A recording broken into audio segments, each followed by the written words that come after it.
Aska menjatuhkan tubuhnya ke ranjang besar miliknya, ia begitu lelah karena baru kembali setelah pertemuan tiba-tiba di kantor tadi. Helaan nafas berat terdengar dari mulutnya diikuti suara decitan ranjang karena dirinya bergerak. Ana, gumam Aska menatap langit-langit kamarnya. Lupakan dia, Kak, dia tidak pantas untukmu dan dia juga tidak mau menerimamu, semua sudah terbukti. Lanjutnya diakhiri dengan teriakan frustasi sambil mengacak-acak rambutnya. Entah mengapa ketika suasana hatinya sedang tidak baik hujan selalu saja turun, hal yang paling dibenci olehnya. Bukan hujan yang ia benci namun kenangan indah yang tak pantas diingat selalu muncul setiap kali langit meneteskan air hujan. Bau khas hujan seketika membuat Aska kembali memutar ingatannya di malam itu, ketika dirinya berdiri di bawah payung di tengah derasnya hujan dan di depan sebuah gedung berlantai 5. Di mana Ana, kenapa dia belum keluar juga? Gumam Aska melirik jam tangannya yang sudah menunjukkan pukul 7 malam. Mereka berdua memang memiliki janji untuk nonton bersama, setelah beberapa hari dilalui Ana telah mengakui perasaannya terhadap Aska dan ia begitu bahagia karena itu. Hubungan mereka semakin dekat dan romantis, bahkan Aska tak segan meninggalkan pekerjaannya demi bisa bertemu dengan Ana, seperti sekarang ini. Ia berdiri di tengah hujan untuk menunggu gadis cantiknya. "Nonaku, kamu di mana?" Gumam Aska cukup lelah untuk terus berdiri. Akhirnya Aska memutuskan untuk masuk ke dalam mobilnya, wiper mobil terus bergerak ke kanan dan kiri guna mengusir cucuran air dari atas mobil. Senyuman Aska terbit begitu lebar ketika melihat Ana keluar dari kampusnya, ia berniat untuk menghampiri Ana namun terhenti ketika melihat mobil yang berhenti tepat di depan gadis itu. Aska melihat Ana masuk ke dalam mobil yang langsung pergi meninggalkan kampus entah kemana, karena penasaran dan khawatir akhirnya Aska mengikuti mobil yang menjemput Ana. Siapa yang menjemput Ana? Ini bukan jalan ke rumahnya. Celoteh Aska pada dirinya sendiri sambil terus berusaha agar tak kehilangan jejak Ana. Setelah beberapa saat mobil yang Aska ikuti berhenti di sebuah apartemen yang terbilang cukup mewah, Aska mengerutkan keningnya melihat seorang pria memegang payung kemudian mengitari mobil untuk membantu membuka pintu Ana. Siapa pria itu? Kenapa Ana bisa bersamanya? Kejut Aska melihat Ana yang menggandeng tangan pria itu bukan menyembunyikan wajahnya di lengannya. Dada Aska terasa sesak, ia bingung harus bagaimana, antara mempercayai kekasihnya atau mengikuti Ana bersama pria itu yang sudah berjalan masuk ke dalam kawasan apartemen. Setelah beberapa saat akhirnya Aska memutuskan untuk mengikuti Ana, ia berjalan pelan-pelan di belakang kedua orang itu dan sialnya ponselnya berbunyi membuatnya harus buru-buru sembunyi sebelum Ana memergoki dirinya. Setelah mengangkat telepon dari Harun Aska mencoba mencari keberadaan Ana, ia kehilangan jejak gadis itu akan tetapi jejak sepatu Ana terlihat di lantai hingga akhirnya Aska mengikuti setiap bekas sepatu itu. "Aku begitu mencintaimu, maukah kau menjadi kekasihku?" Suara itu berhasil membuat Aska menjatuhkan ponselnya, suara pecahan ponsel mengundang tatapan dari kedua orang yang sedang berdiri di depan kamar sambil berpegangan tangan. "Kak Aska," lirih Ana menatap Aska dengan tatapan terkejut. Aska menatap tajam pada Ana kemudian pergi begitu saja, ia tidak peduli dengan derasnya air hujan yang turun membasahi tubuhnya, dinginnya air hujan tak bisa membuat panas di hati Aska menghilang. "Kak Aska," panggil Ana buru-buru memeluk Aska yang hanya diam. "Lepas," tekan Aska setelah beberapa saat, tangan Ana ia tepis dengan kasar. "Kak Aska aku bisa menjelaskannya padamu, aku mohon dengarkan aku dulu." "Percayalah padaku, Kak," pinta Ana memohon. "Percaya padamu. Setelah apa yang kau lakukan kini kau memintaku percaya padamu." "Kau bercanda ha?" bentak Aska dengan emosi yang mencapai ubun-ubun. "Aku berdiri seperti orang tidak waras di bawah air hujan, menunggu gadis yang begitu berarti untukku, tapi apa yang aku dapat? Hanya bukti bahwa cintamu hanya pura-pura, kau telah mempermainkanku." Ucap Aska menatap Ana dengan tatapan menusuk. "Tidak, Kak, kau salah paham, dengarkan aku dulu." Tangis Ana pecah di depan Aska, rasa perih melihat Ana menangis begitu terasa tetapi untuk bersimpati Aska tak akan mau. "Diam." Tekan Aska menuju ke wajah Ana dengan telunjuknya. "Anggap tidak pernah terjadi apa-apa di antara kita, kau adik atasanku dan aku hanya asisten kakakmu.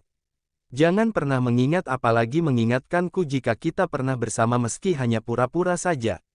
Sambung Aska kemudian pergi meninggalkan Ana yang histeris bahkan sampai terduduk di jalanan.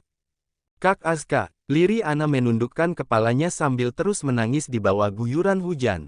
Selalu hujan, entah mengapa suasana hujan selalu mengikuti dirinya. Entah itu senang ataupun sedih, ketika awal bertemu dengan Ana sedang hujan dan ketika berpisah dengan Ana pun sedang hujan. Hujan seakan mempermainkan perasaannya.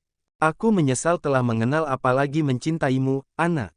Cetus Aska menatap dirinya di pantulan cermin. Aska mengguyur tubuhnya dengan air hangat, semoga saja setiap bulir air yang menetes di kepalanya bisa membuat ingatannya terhadap Ana hilang total. Ia tidak mau terus saja dibayang-bayangi oleh wajah gadis itu yang dulu selalu membuat harinya berwarna tetapi kini membuat harinya terasa seperti langit yang mendung, gelap dan tidak berwarna. Harun kembali bekerja setelah 10 hari menemani istrinya, pekerjaan sudah menumpuk di meja kerjanya. Aska turut membantu Harun melakukan berbagai pekerjaan di sana. Tuan, ada undangan makan siang hari ini di restoran Blues dari perusahaan X. Haruskah saya terima? Tanya Aska pada Harun yang sedang sibuk mengetik. Iya, terima saja. Aku memang pernah berjanji untuk menemuinya kapanpun dia kau, jawab Harun tanpa mengalihkan pandangannya. Baik, Tuan, ujar Aska kemudian mengatur ulang jadwal Harun untuk hari ini. Aska, ada yang ingin aku tanpa padamu, ucap Harun dengan serius. Silahkan, Tuan, tutur Aska mempersilahkan atasannya itu untuk bertanya. Namun belum sempat Harun mengeluarkan pertanyaan, ponsel miliknya berdering panggilan masuk dengan "It sayang" yang mana itu merupakan istri tercintanya. Kita bicara lagi nanti, ucap Harun yang diangguki sopan oleh Aska lalu pergi dari ruangan atasannya. Harun menatap ponselnya dengan senyuman ketika melihat wajah cantik istrinya yang terlihat di layar ponsel tengah merajuk. Harun semakin terkikik karena Sandra tak kunjung mengatakan apapun, mungkin saja istrinya masih marah. Kenapa masih ngambek karena aku? Tanya Harun mendekatkan ponselnya ke wajah. Gak tahu, makin cantik deh istrinya Harun Pradipta kalau lagi ngambek gini, kan jadi gemes pengen nyium. Apa sih, beliin aku es krim. Mau berapa sayang? Apa perlu aku beli sama pabriknya? Sombong, awas aja kalau pulang nanti kamu gak bawa es krim. Iya, Mama cantik. Terjadilah percakapan panjang antara pasangan suami istri itu. Harun memang sering lupa waktu jika sudah menyangkut istrinya, tak di rumah ataupun di kantor. Ya udah aku tutup ya, sayang. Istirahat dan jangan mengerjakan apapun. Setelah itu mereka mengakhiri percakapan mereka melalui telepon itu. Harun melirik jam dan ternyata sudah waktunya makan siang. Segera ia memakai jasnya dan keluar dari ruangannya. Aska sudah menunggu di depan ruangannya. Ayo, ajak Harun berjalan duluan sebelum Aska yang membutut di belakangnya. Jas biru yang dipakai Harun hari ini adalah pilihan istrinya dan berhasil membuatnya menjadi perhatian karyawan. Ketampanan Harun berlipat ganda dengan jas biru itu dan semua yakin jika siapapun yang melihatnya akan terpana. Termasuk autornya. Silahkan, Tuan, tutur Aska membukakan pintu mobil untuk Harun. Setelah Harun masuk, segera ia mengitari mobilnya lalu masuk dan duduk di kursi kemudi. Dengan kecepatan sedang Aska tancap gas menuju tempat di mana mereka akan makan siang. Aska, kau punya pacar? Tanya Harun menatap Aska dari kaca tengah mobil. Tidak, Tuan, mungkin belum waktunya, jawab Aska tampak biasa saja, ia tidak terlibat gugup ataupun canggung. Bagaimana dengan gadis yang kau cintai, di mana dia? Tanya Harun lagi. Dia, saya sudah tidak mencintainya lagi, Tuan. Saya sadar dia bukan untuk saya, jawab Aska tersenyum meski bibirnya terasa berat untuk berkata. Jadi kau akan mencari gadis lain dan melupakan cinta pertamamu dengan alasan yang tidak jelas. Tanya Harun menatap raut wajah Aska yang berubah. Entahlah, Tuan, saya belum memikirkannya, jawab Aska memutus percakapan itu karena mereka sudah memasuki parkiran restoran. Harun segera turun dan masuk ke dalam restoran, kepalanya menoleh kanan kiri guna mencari orang yang sudah temu janji dengannya. Hei Pak Harun, panggil seseorang dari arah pojok restoran. Harun tersenyum, segera ia menghampiri rekan bisnisnya dan berjabat tangan sebagai bentuk jalinan kerjasama mereka. Maaf telah membuat Anda menunggu, ucap Harun melepas tautan tangan mereka. Tidak masalah, saya juga baru datang. Sahutnya menepuk bahu Harun pelan.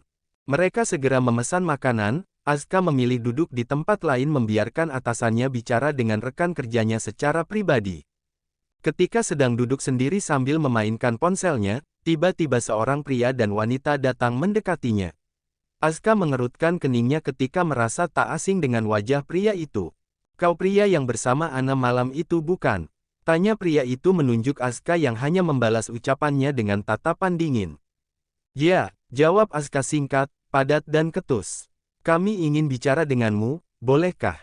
tanya wanita itu bermaksud untuk duduk di depan Asuka agar mereka nyaman untuk bicara. "Silahkan," jawab Asuka lagi dengan dingin. Keduanya segera duduk, mereka saling melirik sebelum akhirnya tatapan mereka terkunci pada Asuka yang begitu datar tanpa ekspresi. "Kami Reno dan Ajeng, kami temannya Ana. Kau pasti mengingatku kan?" Pria yang datang ke apartemen bersama Ana malam itu, ucap Reno memperkenalkan dirinya. Lalu, sejak awal Asuka terlihat tidak tertarik mendengar ucapan dua orang di depannya ini. "Kau salah paham pada Ana, dia tidak pernah mengkhianatimu. Dia hanya membantuku untuk bisa jadian dengan Ajeng." Jelas Reno namun raut wajah Asuka tak menunjukkan penyesalan ataupun terkejut. "Ana begitu mencintaimu, sejak kalian jadian kami mengetahuinya dan saat itulah kami selalu melihat Ana bahagia. Berbeda dengan belakang ini, ia terlihat murung dan terus melamun. Kami ingin meluruskan permasalahan di antara kalian," ucap Ajeng sungguh-sungguh. "Aku tahu malam itu kalian ada janji untuk nonton, awalnya Ana memang menolak membantuku namun dia tetaplah Ana, gadis yang baik. Dia mengatakan padaku kalian akan pergi nonton sama-sama jam 8 dan aku mengatakan akan mengantarnya sebelum jam 8. Tetapi entah dari mana kau datang dan salah paham pada kami." Celoteh Reno merasa sangat bersalah pada Ana, sehingga hubungan gadis itu bisa hancur karenanya. "Kau mau kan berbaikan dengan Ana?" tanya Ajeng ragu. "Sudah selesai?" tanya Asuka menatap keduanya dengan tatapan dingin. "Aku tidak peduli siapa salah dan siapa yang benar, aku juga tidak mau tahu malam itu aku salah paham atau tidak kepada Ana, karena yang aku tahu aku janjian dengan gadis yang aku cintai dan dia justru pergi bersama pria lain. Meski itu hanya sekedar membantu," lanjut Asuka penuh penekanan pada setiap kata yang ia ucapkan. "Selamat siang," sapa Asuka kemudian pergi meninggalkan Reno dan Ajeng yang menatap tak percaya pada Asuka. "Astaga, kenapa Ana bisa sampai mencintai pria seperti itu?" ucap Ajeng geleng-geleng melihat sifat dingin Asuka tadi. "Apa maksudmu, dia tampan dan Ana itu cantik, mereka cocok untuk satu sama lain," sahut Reno kemudian mengajak Ajeng pergi meninggalkan restoran.